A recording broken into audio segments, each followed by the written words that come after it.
Welcome, Aries, to the Consciously Divine Connection. Thank you for stopping by. I so appreciate your time. We are going to be doing a weekly reading for all Aries, Sun, Moon, Rising, and Venus for the week of February 14th through the 20th. And I'm going to start out by pulling three general energy cards from the Soul's Journey Lessons. Okay, so let's see, what does Aries need to hear for the highest and best good of all those involved? So we'll start out with these anchor cards, and then we will add the tarot for clarity. Looking for clarity, for messages for Aries, Sun, Moon, Rising in Venus, for the highest and best good of all those involved. All right, so in this first row, we're going to look at the energies of your recent past. In the middle row, we will be looking at the current energies. You are represented by the Five of Wands. And then in the last row, we will be looking at the energies that are coming towards you. Okay, this looks really good. All right, so the anchor card for the energy of the most recent past, we have imagination. I embrace and nourish the creative aspect of my mind. So we know all manifestations start in the imagination, and that's a very, very powerful place to exist. Sometimes we're too busy to find that time to daydream and to visualize, but clearly an important part of our spiritual practice. So we start out with the Seven of Wands. This individual is in a place of defense, right? Defending ideas, beliefs, practices, and really feeling very strongly about whatever your imagination is bringing forth, and that you are not going to back down, that you believe it is the right path, and you are ready to defend it at all costs. That is followed by the King of Swords. So clearly you step into an energy of empowerment when you are defending this creative vision that you have. The King of Swords is kind of a no-nonsense guy, right? He holds the sword of justice upright, and he is very quick with the intellect, and he's going to make sure that things get done. He's viewed as a leader, and people are willing to follow in line behind the ideas that he has to bring forth to the greater community. So we end with the Tower. So this is really fascinating in that we know that in order to bring something new in, often we have to let go of the old. So recognizing that that's a part of the whole life cycle, beginnings and endings, and that something has to end in order for a new, better version to come forth. All right, so again, knowing that all things that manifest start in the imagination, you're really trusting in this process, that you believe in whatever it is that you're trying to bring forth. You have the conviction of the King of Swords behind you, and you are okay with the fact that some things that no longer serve you have to fall away. Alrighty? So next we're looking at the current energies, and the anchor card is friendship. I understand that a friend is in my life for a reason. All right, so it looks as though whatever this is that you're bringing forth from your imagination, you're going to be collaborating with people to make it happen in the best way possible. So we start out with the Page of Pentacles. Pages are young, vibrant energy, often bringing messages. The Page of Pentacles in particular is laying the foundation, right? So now you have the foundation being laid after the Tower moment. And he's really getting all his fields prepared for a bountiful harvest that is about to come through, as we will see with the Empress that is down below. All right, so the Five of Wands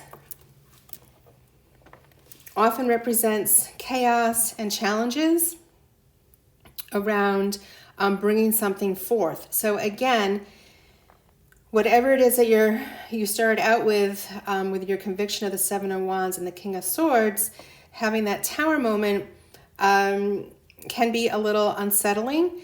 It can mean that the course of action you thought you were going to take has to be readjusted.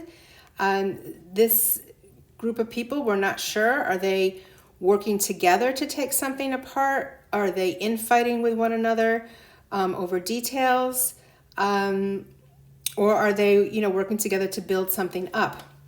So it is a card of chaos.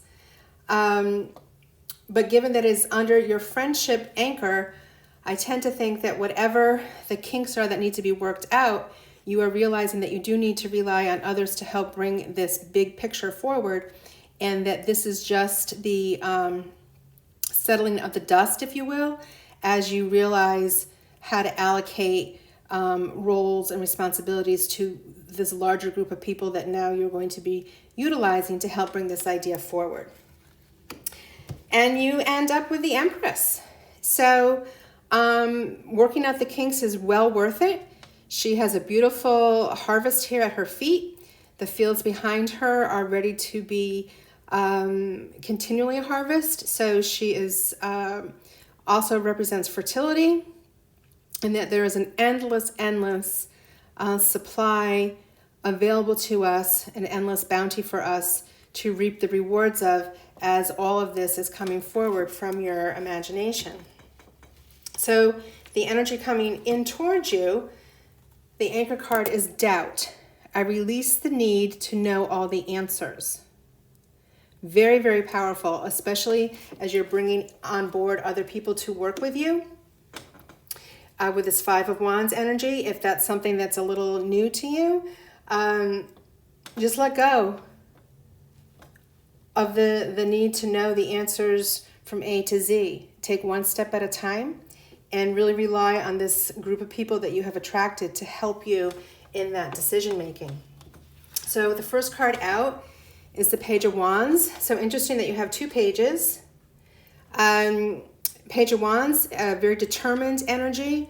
Again, a young, vibrant energy that's ready to tackle this new project and take it forward to a very abundant place. It could be another message coming into you. Maybe there's other people that want to get on board behind you and support you in this new venture. And again, he's starting off the conversation. He's bringing an idea in, but you don't need to know all the answers. Just taking one step at a time. Next, we have the Nine of Swords. Again, doubt. Release the doubt. So the Nine of Swords looks very intimidating. It's having that nightmare that awakens you in the middle of the night, and you are just filled with worry and anxiety. But the actuality is that these swords are not touching this individual. So the fear is more in her imagination, thinking the worst, thinking that things are not going to work out in your favor. And it is really releasing that doubt that you don't need to know all the answers. All you need to know is that the universe always has your back, and that things will work out in divine timing, and things will work out in the way that they are supposed to. So letting go of this worry, because worry does nothing. There's nothing positive about worrying about any situation. All right, so having the ability to just let that go, that sense of worry. So the final card for the energies coming towards you is the Chariot, which shows a really fast-paced energy coming in. So it feels to me as though once you kind of work out the kinks of how you're going to incorporate these new people into having this vision come forth, you will see the change immediately. You will see the project move forward in a very fast pace. And again, this is reiterating the need to not know all the answers, because as you can see, the reins on these horses are held very loosely, and each horse is looking like they're going to go off in a different direction. And yet he's not worried. He's going along for the ride. So it's releasing the doubt, having trust in the universe, and that the right direction will be revealed to you, one step at a time. Okay, so I am going to pull one final card here from that same deck, from the Soul's Journey's lesson. One final message of clarity around using our imagination to visualize, bringing friends in to see the vision come forward, and releasing all doubt, and that I do not need to know all the answers. I just take one step at a time. Failure. I understand that a mistake is only an opportunity to learn. All right, so this reading, in a nutshell, is really about trusting your inner wisdom and trusting your intuition, because there is no such thing as failure. It's just an opportunity to learn. Okay, Aries, I'm wishing you a very, very blessed week. Stay true to yourself and your inner vision, and know that all is well. And you take care.